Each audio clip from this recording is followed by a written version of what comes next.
নবুয়তের ১২ বছর পবিত্র ২৭শে রজব রাতের এক নিস্তব্ধ প্রহরে পুরো মক্কানগরী যখন ঘুমের চাদরে ঢাকা, তখন প্রিয় নবী হজরত মুহাম্মদ সাল্লাল্লাহু আলাইহি ওয়াসাল্লাম তার চাচাতো বোন উম্মে হানির ঘরে শান্তিতে বিশ্রাম নিচ্ছিলেন। রাত যখন গভীর হলো, তখন হঠাৎ মহান আল্লাহর নির্দেশে ফেরেশতা জিব্রাইল আলাইহিসসালাম এবং মিকাইল আলাইহিসসালাম নুরানি বেশে পৃথিবীতে নেমে আসলেন। তারা উম্মে হানির ঘরের ছাদ উন্মুক্ত করে ভিতরে প্রবেশ করলেন এবং নবীজিকে অতি সম্মানের সঙ্গে জাগ্রত করলেন। অতঃপর হজরত জিব্রাইল আলাইহিসসালাম বললেন, হে আল্লাহর রাসূল, আজ আপনার পরম সৌভাগ্যের রাত। মহান আল্লাহ তাআলা আপনাকে আরশে মুআল্লায় দাওয়াত দিয়েছেন এবং তিনি আপনার সাক্ষাতের জন্য অধীর আগ্রহে অপেক্ষা করছেন। আল্লাহ তাআলার মহান আহ্বান শ্রবণ করার সঙ্গে সঙ্গেই রহমতের নবী হজরত মুহাম্মদ সাল্লাল্লাহু আলাইহি ওয়াসাল্লামের পবিত্র অন্তর আনন্দে ভরে উঠল। তিনি কোনো বিলম্ব না করে এই মহাজাগতিক সফরের প্রস্তুতি গ্রহণ করলেন। প্রস্তুতি সম্পন্ন হতেই নুরানি ফেরেশতাগণ তাকে ঘরের উন্মুক্ত ছাদ থেকে আকাশপথে বাইতুল্লাহর পবিত্র হাতিমে কাবায় নিয়ে এলেন। সেখানে বিরাজ করছিল এক গভীর পবিত্রতা, শান্তির পরিবেশ। এরপর আল্লাহর নির্দেশে ফেরেশতাগণ নবীজিকে পবিত্র জমজম কূপের পাশে নিয়ে এসে শায়িত করলেন। সেখানে সংঘটিত হলো ইসলামের ইতিহাসের এক অলৌকিক ঘটনা, সাক্ষী সদর, যা বক্ষ বিদীর্ণ করার ঘটনা হিসেবে চিরস্মরণীয়। ফেরেশতা জিব্রাইল আলাইহিসসালাম নবীজির বক্ষ মোবারক বিদীর্ণ করে তার পবিত্র হৃদয় বের করে আনলেন।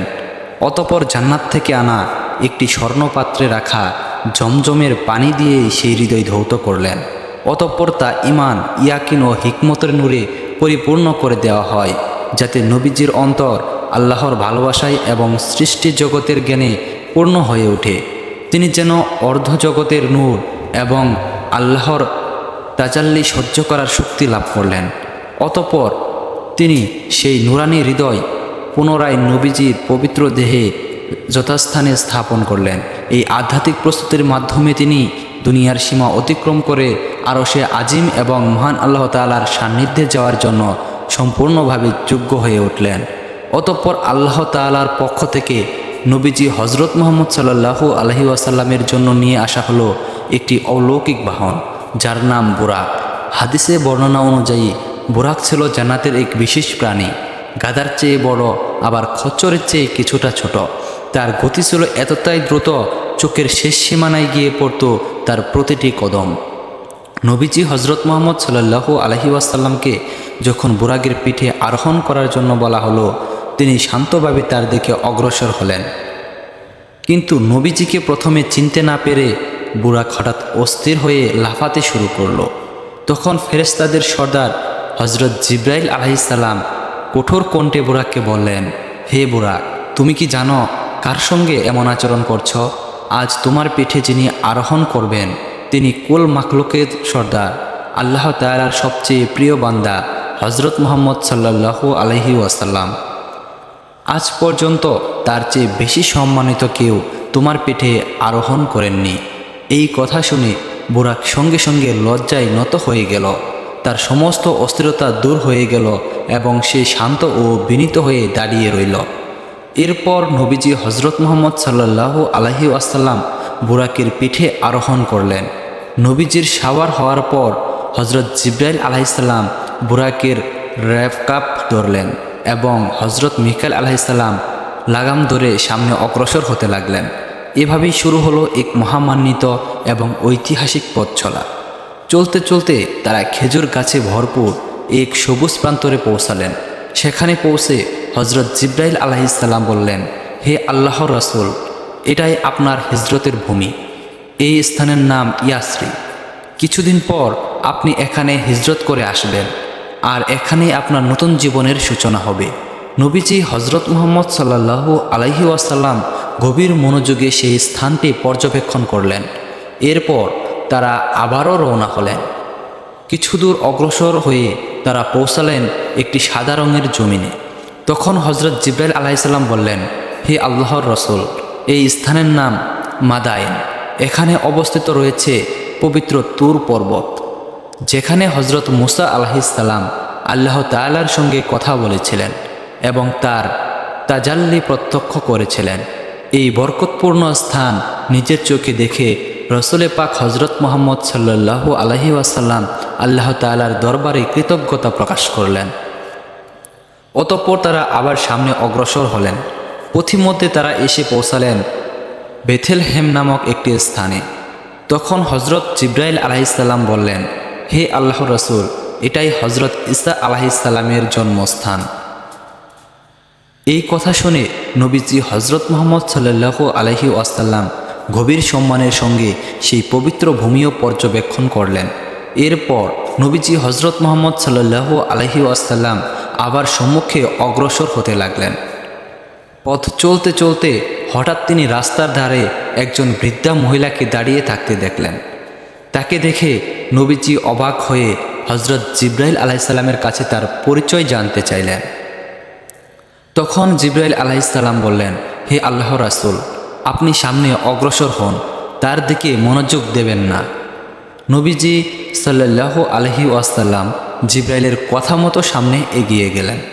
কিছু দূর যেতেই তিনি আরেকটি দৃশ্য দেখলেন। একজন বৃদ্ধ লোক রাস্তার পাশে দাঁড়িয়ে নবীজিকে বারবার তার দিকে ডাকছে, যেন তাকে থামিয়ে নিজের কাছে নিতে চায়। এই সময় হজরত জিব্রাইল আলাইহিসসালাম নবীজিকে সতর্ক করে বললেন, হে আল্লাহ রসুল, সামনের দিকে অগ্রসর হন, সাবধান, তার ডাকে কোনোভাবেই সাড়া দেবেন না।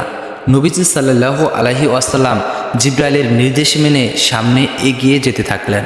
কিছু দূর অগ্রসর হওয়ার পর হজরত মুহাম্মদ সাল্লাল্লাহু আলাইহি ওয়াসাল্লামের সঙ্গে কয়েকজন সম্মানিত ব্যক্তির সাক্ষাৎ হলো। তারা নবীজিকে দেখা মাত্রই গভীর শ্রদ্ধা ও ভালোবাসায় সালাম জানাতে লাগলেন। তখন হজরত জিব্রাইল আলাইহিসসালাম বললেন, হে আল্লাহ রাসূল, আপনি তাদের সালামের জবাব দিন। নবীজি সাল্লাল্লাহু আলাইহি ওয়াসাল্লাম তাদের সালামের জবাব দিলেন। সালামের জবাব পেয়ে তারা শান্তভাবে সেখান থেকে বিদায় নিলেন। এরপর হজরত জিব্রাইল আলাইহিসসালাম নবীজিকে বললেন, হে আল্লাহর রাসূল, যারা আপনাকে সালাম জানিয়েছিলেন তারা হলেন হজরত ইব্রাহিম আলাইহিসসালাম, হজরত ঈসা আলাইহিসসালাম এবং হজরত মুসা আলাইহিসসালাম। আর আপনি যে বৃদ্ধা মহিলাকে রাস্তার পাশে দাঁড়িয়ে থাকতে দেখেছিলেন সে ছিল দুনিয়া, এবং যে বৃদ্ধ লোক আপনাকে বারবার তার দিকে ডাকছিল সে ছিল অভিশপ্ত শয়তান।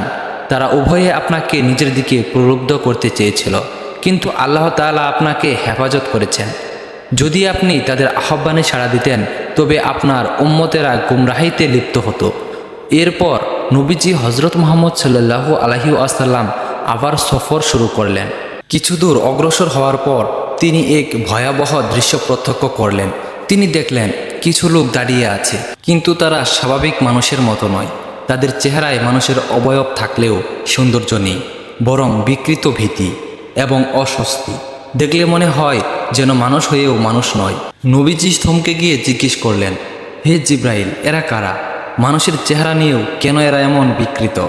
জিব্রাইল আলাইহিসসালাম বললেন, হে আল্লাহর রাসূল, এরা এমন লোক যারা দুনিয়াতে মানুষের মতো ছিল, কিন্তু অন্তরের সত্যকে ভুলভাবে ধারণ করেছিল। তারা জানত কিন্তু মানেনি, এবং বুঝত তবুও অবহেলা করেছে। তাদের পাপের জন্যই তাদের রূহের সৌন্দর্য নষ্ট হয়ে গেছে। এই দৃশ্য কোনো চূড়ান্ত শাস্তি ছিল না, বরং এটি ছিল একটি প্রতীক, যাতে বোঝানো হয়েছে মানুষের শুধু শরীর নয়, তার আসল পরিচয় তার আত্মা। যখন আত্মা নষ্ট হয় তখন চেহারা থাকলেও মানবিক সৌন্দর্য হারিয়ে যায়। এরপর কিছু দূর এগোতেই নবীজি সাল্লাল্লাহু আলাইহি ওয়াসাল্লাম আরেকটি দৃশ্য দেখলেন।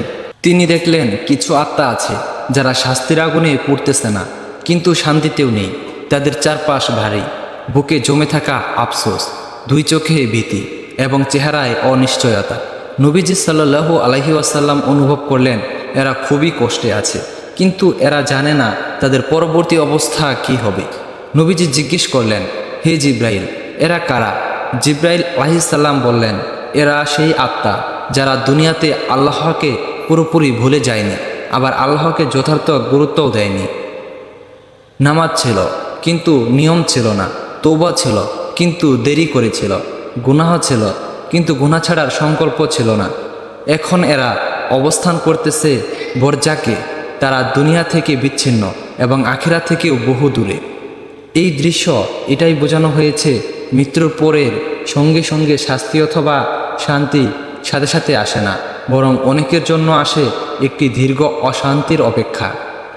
এরপর নবীজি সাল্লাল্লাহু আলাইহি ওয়াসাল্লাম কিছু দূর অগ্রসর হয়ে সামনে তাকিয়ে দেখলেন